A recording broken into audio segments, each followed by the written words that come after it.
Have you ever seen a glass frog? Its internal organs, such as the heart, liver, and gastrointestinal tract, are clearly visible through its skin. But this amazing transparency is not just for show. It is a key part of the glass frog's survival strategy. Transparent skin is the ultimate camouflage, blending in perfectly with its surroundings and making it extremely difficult for predators to spot them. Take a closer look at their backs, and scientists believe that the spotted pattern on their backs mimics a large number of eggs, forming a clever form of camouflage. This design confuses predators and effectively protects the glass frog's offspring from harm.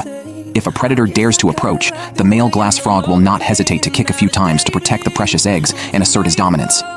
And when the glass frog is not busy protecting its young, it transforms into a stealthy hunter, using its long, sticky tongue to accurately attack unsuspecting insects and other small invertebrates. Nature is really amazing.